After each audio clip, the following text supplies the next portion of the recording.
하이델베르그 교리문답을 읽어드리겠습니다. 제29문 왜 하나님의 아들을 예수 곧 구주라 부릅니까?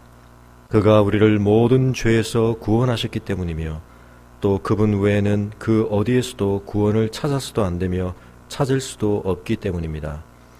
제30문 구원과 축복을 성인이나 자기 자신 또 다른 데서 찾는 사람들도 유일한 구주 예수를 믿고 있는 것입니까? 아닙니다. 그들은 말로서는 주님을 자랑하지만 그 행위로는 유일한 구주 예수를 부인합니다. 예수가 완전한 구주가 아니든지 아니면 참 믿음으로 이 구주를 영접한 사람들이 구원에 필요한 모든 것을 그분 안에서 찾든지 둘 중에 하나만 진실입니다. 아멘. 기도하겠습니다.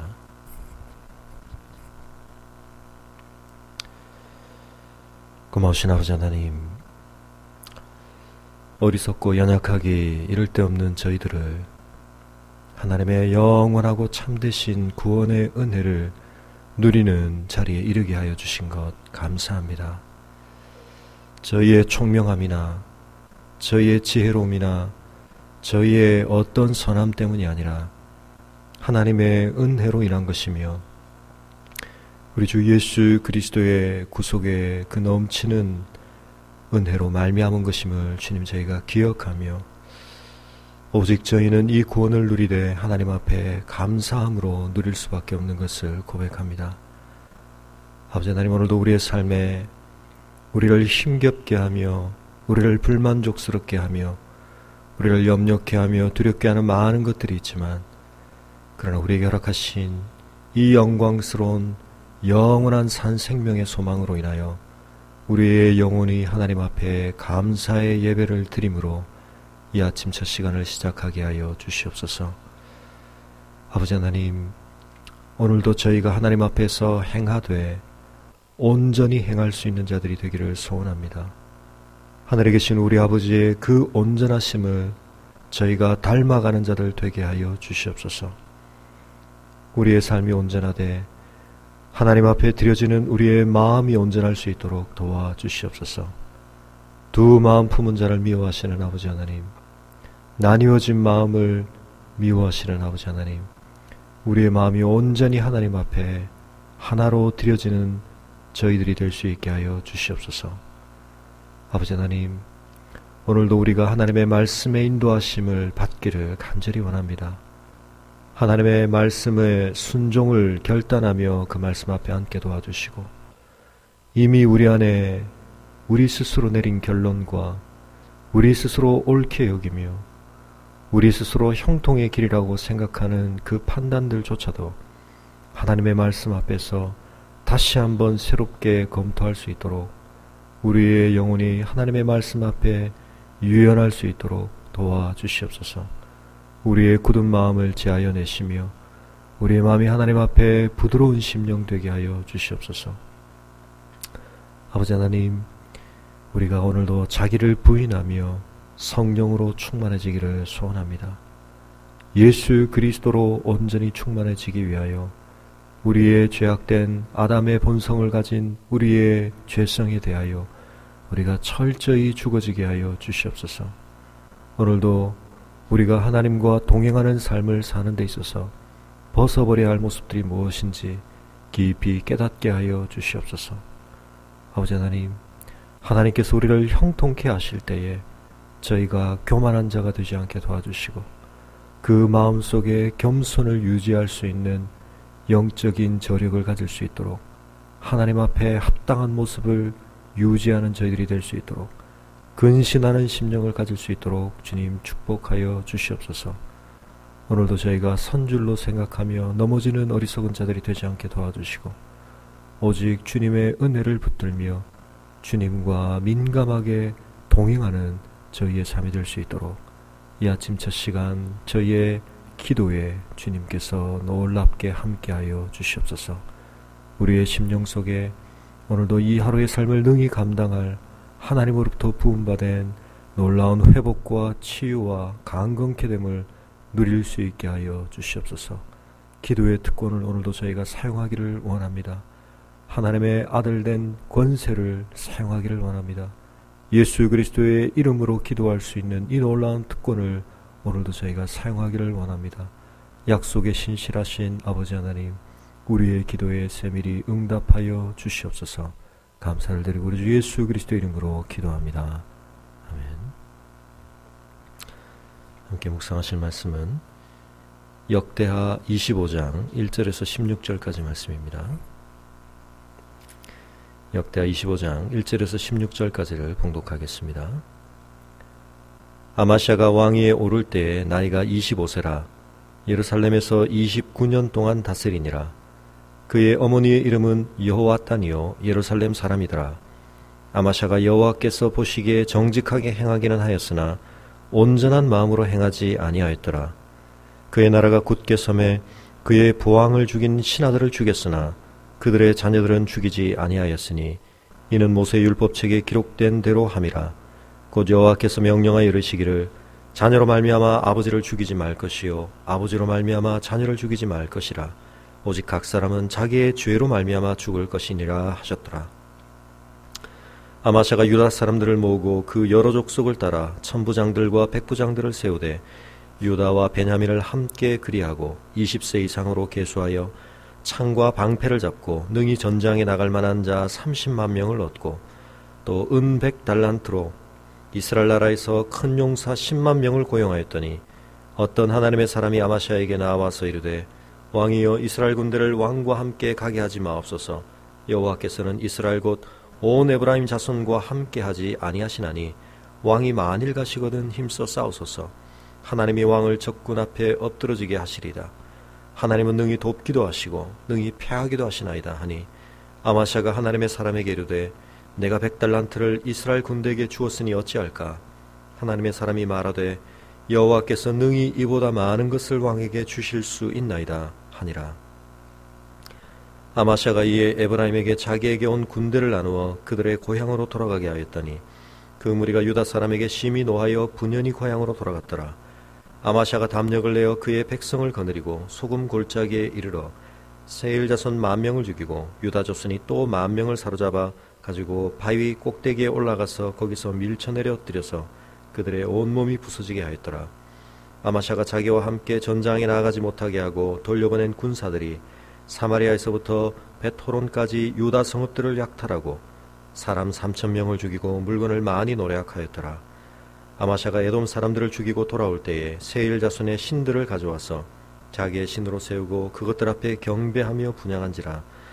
그러므로 여호와께서 아마시아에게 진노하사 한 선지자를 그에게 보내시니 그가 이르되 저 백성의 신들이 그들의 백성을 왕의 손에서 능히 구원하지 못하였거늘 왕은 어찌하여 그 신들에게 구하니까 하며 선지자가 아직 그에게 말할 때에 왕이 그에게 이르되 우리가 너를 왕의 모사로 삼았느냐 그치라 어찌하여 맞으려 하느냐 하니 선지자가 그치며 이르되 왕이 이 일을 행하고 나의 경고를 듣지 아니하니 하나님이 왕을 멸하시기로 작정하신 줄 아노라 하였더라.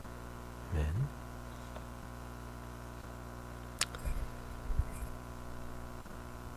아마시아는 유대의 9대 왕으로서 BC 약 796년부터 767년경에 유다의 왕으로 섬겼습니다.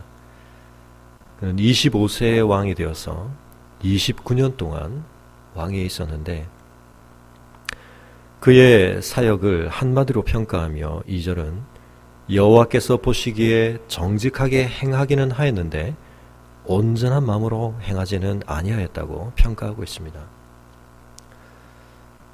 우리가 지금껏 살펴본 왕들에 대한 설명 중에 참 애매한 그와 같은 평가가 아닐 수 없습니다. 하나님 앞에 온전히 선하게 살았다고만 말하기도 그렇고 그렇다고 온전히 줄기차게 악을 행하였다고 말하기도 그런 어정쩡한 삶에 대한 평가를 아마시아는 받고 있습니다. 물론 그는 여호와 보시기에 정직하게 하나님이 보시기에 옳게 행한 면들이 분명히 있었습니다. 그의 나라가 굳게 서갔다라고 말하는데 그의 권력이 점점 안정기에 접어들어서 그의 부왕을 죽인 신하들을 그가 죽일 수 있는 권한을 갖게 되었습니다. 많은 왕들이 그의 권력에 대한 잠재적인 대적의 세력들을 그의 왕권을 위협할 수 있는 세력들을 할 수 있는 한 철저히 제거함으로써 그의 왕권을 강화하려고 당연하게 생각할 수 있다는 점을 볼 때에 그가 그 신하들의 자녀들을 죽이지 않았다라고 하는 점을 성경은 중요하게 기록하고 있습니다. 자신의 아버지를 죽였던 자기의 통치의 관점에서는 대적의 세력들, 앞으로도 살려둔다면 언제든지 잠재적인 위협이 될 수 있는 이 세력들, 그 부모를 죽였기 때문에 그 자녀들이 언제든지 반감을 가지고 대적을 할 수 있는 이 가능성이 열려 있었지만 그가 그 자녀들은 죽이지 않았다는 것입니다. 피해 숙청을 그는 중단할 줄 알았습니다. 그가 이렇게 행한 이유는 모세의 율법책에 기록된 대로 하나님의 말씀을 그가 기준 삼아 그의 개인적 야욕을 어느 정도 조절할 줄 알았다라고 기록하고 있는 것입니다. 인간적으로만 판단하고 인간적으로만 계산하면 사실은 더 가야 했을 길을 그가 멈출 줄 알았다는 것입니다. 그의 삶은 한편 분명히 하나님의 말씀에 제어를 받고 있었습니다. 하나님 보시기에 이러한 점들은 옳게 행하는 면이었다고 성경은 인정하고 있는 것입니다. 또한 그는 왕권이 점점 강해지면서 이전 왕들이 지배하고 있던 이 에돔을 정벌하려고 전쟁을 치르는 가운데 유다에 속한 족속들을 군대로 결집시켰을 뿐만 아니라 30만 명의 유다 군대에 더하여서 북이스라엘의 용사, 큰 용사, 아마도 용병으로 모을 만한 전쟁에 아주 능한 사람들을 10만 명이나 고용하였다고 말하고 있습니다. 이 고용을 위하여서 그는 은 100달란트를 지불했습니다. 100달란트라고 하는 것을 정확하게 오늘날 무게로 환산하기가 쉽지는 않지만 약 한 3.3톤 정도 되는 대단히 큰 액수의 돈을 그는 이 10만 명의 북이스라엘의 용병을 고용하는 일을 위해 지불했습니다. 그런데 이때에 하나님의 사람이라고 이름이 정확하게 밝혀져 있지 않은 선지자 한 사람이 아마사에게 나왔습니다. 아마사 입장에서 볼 때는 전쟁을 위해서 그가 할 수 있는 한 최대한의 노력을 기울이고 그리고 준비를 진행하고 있었는데 이 일에 대하여 선지자가 반대를 하는 것입니다. 북이스라엘로부터 고용한 이 10만 명의 용병과는 함께 전쟁을 치러서는 안 된다는 것입니다. 이유는 하나님께서 이 북이스라엘에 대하여 분명히 진노하고 계시기 때문에 그 에브라임 자손과 더불어 함께 하나님은 전쟁을 수행하지 않으신다는 것입니다. 만일 그럼에도 불구하고 전쟁을 하려고 한다면 힘껏 한번 해보십시오. 그러나 결과는 뻔할 것입니다. 왜 그렇습니까? 전쟁의 결과가 당신의 준비에 달려있는 것이 아니라 당신이 모집한 군대의 힘에 달려있는 것이 아니라 하나님의 함께하심과 그렇지 않음에 달려있다고 선지자는 말하고 있습니다. 하나님이 동행하지 않는 조건 속에서 당신이 전쟁을 수행하려고 한다면 하나님을 배제한 채 하나님이 함께할 수 없는 이 조건이 당신의 전쟁에 꼭 필수적이라고 그것이 있어야만 당신이 전쟁에 승리할 거라고 판단한다면 그것은 큰 오판이라고 말하고 있는 것입니다. 하나님은 능히 돕기도 하시고 능히 피하기도 하시는데 지금 당신이 세운 계획은 하나님의 도우심을 받기에 합당하지 못한 것이라고 말하고 있는 것입니다. 여러분은 하나님께서 함께 하시는 전쟁을 경험해 보셨습니까? 여러분은 하나님이 우리를 패하게 하시는 분으로서가 아니라 능히 돕는 분으로서 함께 하시는 전쟁을 경험해 보셨습니까? 그것을 경험하기 위해서는 우리가 하나님 앞에서 반드시 우리의 기준이 아니라 하나님의 기준에 합당한 조건들을 구비해야 한다고 성경은 말하고 있습니다. 우리는 할 수 있는 한 많은 것들을 끌어모으는 가운데 하나님도 그 하나는 변수인 것처럼 생각할 때가 많습니다. 유다에서 군대도 모으고 북이스라엘에서도 용병도 모으고 거기에 하나님도 함께 가시고 그러나 하나님은 그런 분이 아니십니다. 우리의 삶의 문제를 풀어가는 데 있어서 하나님은 종속되어 있는 여러 변수 중에 하나가 아니라 궁극적인 가장 중요한 요인이라고 성경은 말하고 있습니다. 다른 모든 것이 우리가 볼 때는 잘 구비되었다고 판단될지 모르지만 어제 우리가 묵상하였듯이 우리가 볼 때는 그렇게 하면 형통할 거라고 생각하는데 우리의 그 계산이 잘못될 때가 있다는 것입니다. 우리는 형통하기 위해서 집어넣은 변수가 가장 중요한 하나님의 함께 하심이라고 하는 이 일을 가로막는 걸림돌이 될 수 있다는 것입니다. 여러분이 아마샤의 입장에 있다면 이 선지자의 충고를 어떻게 받아들이고 어떤 반응을 하시겠습니까? 아마샤는 일단 난색을 표현합니다. 내가 이미 이 이스라엘의 군대를 용병을 모집하는데 은 100달란트를 썼다. 이걸 어떻게 할 거냐? 이미 지불된 이 돈을 포기해야 한다는 것입니다.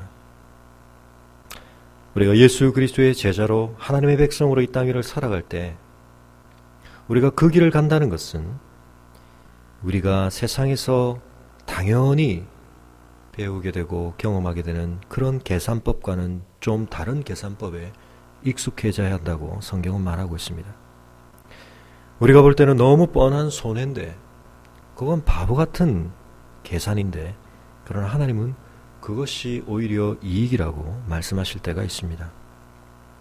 하나님의 사람이 말합니다. 은 100달란트 손해보는 걸 아까워하지 마라. 왜냐하면 순종함으로 하나님께서 당신에게 누리게 하실 그 이익이 훨씬 많고 크다고 말씀하고 있는 것입니다. 아마샤가 여호와 보시기에 옳게 행하였다고 말한 한 부분이 바로 이 장면에서 드러납니다. 그가 이 말씀에 순종합니다. 인간적으로 계산하면 북이스라엘의 전쟁에 능한 큰 용사 10만 명이 함께 가는 것이 분명히 유리합니다. 그리고 그는 그것을 위해 이미 엄청난 대가를 지불했습니다. 그리고 그것을 만약 돌려보내게 된다면 이것은 또 다른 문제를 야기할 수가 있는 것입니다. 왜 그렇습니까? 이 용병들이 사실 은 100달란트를 받았다고 하지만 이건 용병으로 고용되는 데 있어서 지불돼야 할 모든 임금이라고 볼 수가 없습니다. 그 전체로는 굉장히 큰 액수이지만 개인별로 할당되는 금액을 생각할 때 이건 계약금 정도에 불과하다고 볼 수 있습니다. 다시 말하면 전쟁을 수행함으로 말미암아 얻게 되는 약탈의 과정에서 얻게 되는 전리품이 이 용병들에게는 훨씬 중요한 이득의 부분이 되었던 것입니다. 그래서 아마샤가 하나님의 말씀에 순종하여 이 군대들을 용병들을 돌려보냈을 때 그들이 심히 노하였다. 그렇게 말하고 있는 것입니다. 전쟁에 기껏 오라고 해서 먼 길을 왔는데 전쟁을 이제 수행하기도 전에 부적격자로 판단해서 돌려보낸다는 것 자체도 기분이 나쁘지만 그들 마음속에 계산하고 있던 이 전쟁의 과정에서 거두리라고 예상했던 전리품을 거두어 갈 수 없다는 사실 때문에 그들은 심히 노하였던 것입니다. 이건 단순한 우려가 아니었습니다. 실제로 아마샤가 하나님의 말씀에 순종했음에도 불구하고 그가 에돔과의 전쟁을 치르는 과정에서 이 북이스라엘의 용병들은 전력이 비어있는 이 유다 자손들을 약탈하고 돌아갔습니다. 3,000명가량이 죽었고 많은 물건들을 노략당했습니다. 명백한 손해입니다. 충분히 예상될 수 있는 손해입니다. 여러분은 어떻게 하시겠습니까? 하나님의 약속을 믿으시고 이 손해를 감수하시겠습니까? 쉽지 않은 일입니다. 근데 아마샤가 그것을 했다는 것입니다. 하나님은 이 순종에 대해서 분명하게 약속을 지키셨습니다. 그가 에돔과 더불어 전쟁을 할 때 놀라운 승리를 하나님이 거두게 하십니다. 그리고 많은 전리품을 가지고 돌아올 수 있도록 온전한 승리를 주셨던 것 같습니다. 그러나 앞서 우리가 2절에서 다시 한번 정리했던 것처럼 아마샤가 어떤 부분에 있어서 사실 우리가 오늘 우리의 삶의 문제들에 대입해 놓고 보면 결코 쉽지 않은 하나님의 말씀에 순종하고 그 말씀이 내 삶 속에 적용되려고 할 때 그가 무릅써야 했던 여러 가지 것들, 대적들을 좀 더 철저하게 제거해야만 안전할 것 같고 용병들을 고용해야 전쟁이 좀 더 수월할 것 같고 더 확실한 승리가 보장될 것 같고 그 말씀에 순종하다니 상당한 손해가 아니 심각한 위험이 뒤따라올 것 같고, 그러나 이 모든 판단들에 대하여서도 하나님의 말씀에 대한 순종과 그 말씀의 약속을 더 견고하게 붙들었던 이 아마샤가, 그러나 놀랍게도 그가 전쟁을 수행하기 전 그의 마음이 겸손할 때 보였던 태도를 하나님의 은혜의 응답으로 말미암는 전쟁의 승리의 상황 가운데서 그가 유지하지 못하는 것을 보게 됩니다. 그것은 마치 그의 부왕 요아스의 삶의 모습과 닮아 있습니다. 우리는 이 역대기 말씀을 통하여서 하나님께서 이 땅 위에 이루어지는 역사들을 어떤 관점에서 중요하게 바라보시는가. 물론 여기서 다뤄지는 사람들이 왕들이기 때문에 더 그럴 수도 있지만, 그러나 하나님은 사람을 중요하게 보십니다. 하나님께서는 사람을 배제하고 이 땅의 역사들을 이루어 가실 수 있기도 하지만, 그러나 하나님은 아담을 지으신 이후부터 이 땅에 당신의 형상으로 세우신 통치 대리자인 아담을 세우신 이후로 이스라엘의 이 왕들을 통하여서 하나님은 당신의 중요한 뜻들을 이루어가기를 원하시는 것입니다. 하나님은 사람을 중요하게 보십니다. 하나님의 역사의 중심에는 항상 사람이 있습니다. 어떤 제도나 방법보다도 사람이 중요합니다. 그런데 하나님이 사람을 중심에 놓고 보실 때 그 사람 중에서도 하나님은 그 사람의 마음을 중요하게 보십니다. 아마샤는 그 점에 있어서 하나님 앞에 온전한 마음으로 행하지 못하였다고 말하고 있습니다. 온전한 마음이라고 하는 것이 무엇입니까? 그것은 하나님으로 인해 채워짐에 있어서의 온전성을 말하는 것이요, 하나님을 향해 쏟아 부어짐에 있어서의 온전성을 이야기하는 것입니다. 우리의 마음이 하나님 앞에 온전하다는 것은 하나님의 은혜로 온전히 채워지는 것을 의미합니다.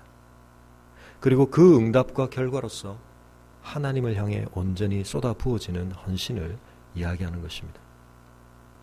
우리의 마음이 그와 같지 않을 때, 그처럼 온전하지 않을 때, 그 마음의 공간의 빈자리에 허영심이 가스처럼 차오르게 되는 것입니다.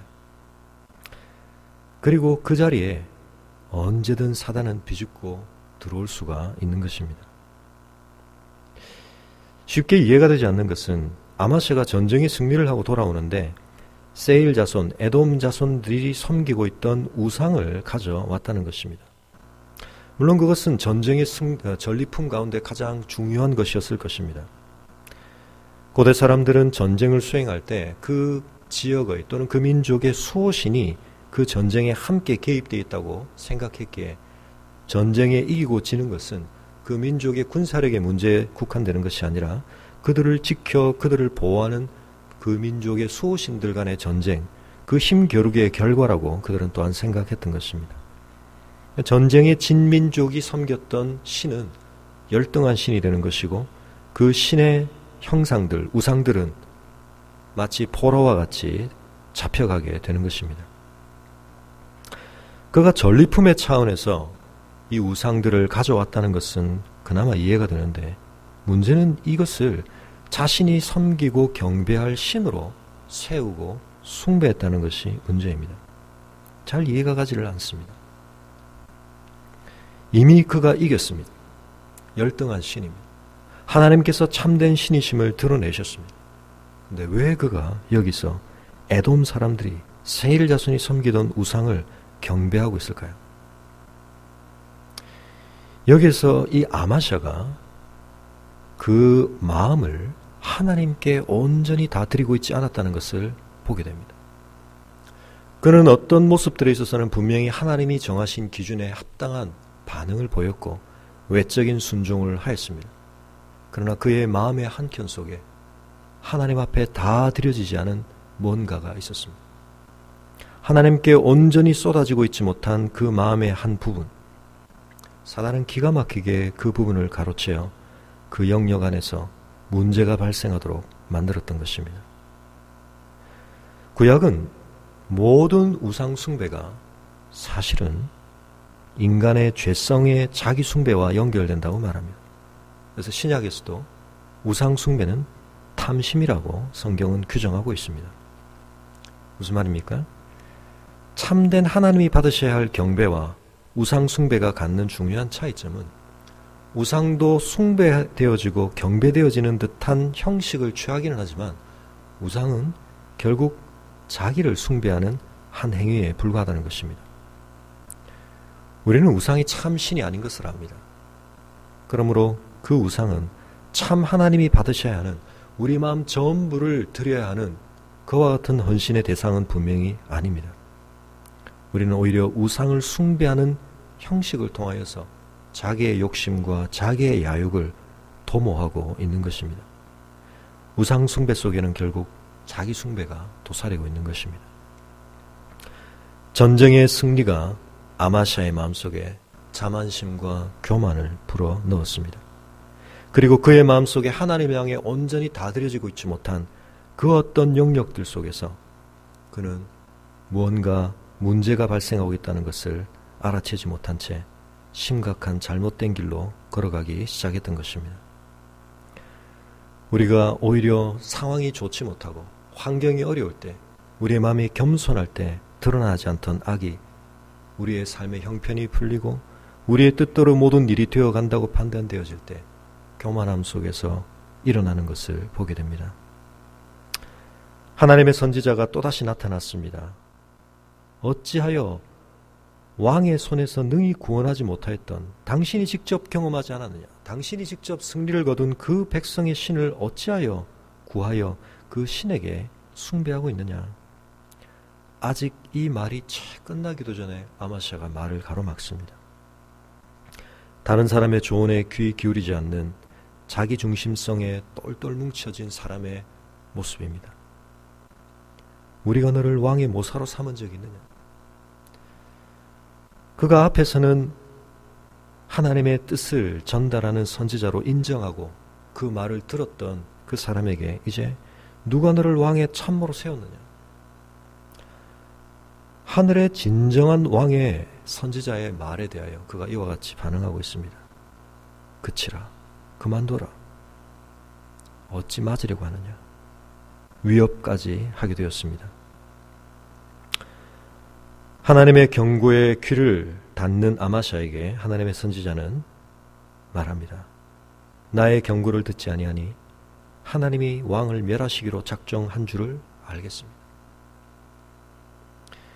우리가 하나님의 경고의 말씀에 귀를 닫는 것은 파멸의 길을 피해 갈 수 있도록 열어두신 하나님의 은혜의 비상구를 우리 스스로 닫아버리는 것입니다. 우리가 하나님의 말씀에 늘 마음의 귀를 열어놓는 것, 그리고 우리의 마음을 온전히 하나님께 드리는 것, 그것이 얼마나 중요한지 오늘도 다시 한번 우리가 우리의 심령을 살필 수 있는 거울로 삼았으면 합니다. 오늘도 우리의 삶에서 이와 같은 선택들이 우리 앞에 놓여 있을 수 있습니다. 우리가 우리를 패하게 하시는 하나님이 아니라 우리를 능히 도우시는 하나님을 경험하기를 원한다면 아마샤가 잘 가는 듯 보였다가 곁길로 빠져버린 이 길이 아니라 오늘 이 말씀 가운데서 우리가 분별하고 깨닫는 참된 순종의 길로 걸어가실 수 있기를 바랍니다. 하나님의 말씀에 순종하는 것이 때때로 우리의 판단과는 다르게, 우리의 계산과는 다르게 우리에게 손해를 끼칠 것 같고 우리에게 위협을 더할 것 같다 할지라도 우리가 순종할 뿐만 아니라 그 순종 속에서 우리의 마음 전부를 하나님 앞에 드리기를 다시 한번 힘쓰며 우리의 마음속에 어디에서 나뉘어진 부분이 있는지, 하나님께 온전히 드려지지 못한 부분이 있는지, 하나님의 은혜로 온전히 채워지지 못한 부분이 있는지, 그래서 하나님에 대한 섭섭함과 하나님에 대한 원망과 하나님에 대한 불신의 여지로 조금이라도 남아있는 그 영역을 오늘도 사단은 놀랍게 그의 쐐기를 받는 틈으로 사용하게 될 것입니다. 오늘 우리가 그러한 부분들을 이 아침 첫 시간에 다시 한번 살펴보며 하나님에 대한 참된 헌신의 마음으로 하나님으로부터 얻은 바 된 그 은혜의 체험으로 온전히 그 영역들을 하나님 앞에 올려드리며 겸손히 하나님과 동행하심으로 하나님이 주시는 승리 가운데서도 더 깊은 하나님과의 동행의 은혜를 누리시는 귀하고 복된 삶 되시기를 주님의 이름으로 축원합니다. 가지고 나오신 기도의 제목들로 기도하시고 돌아가시겠습니다.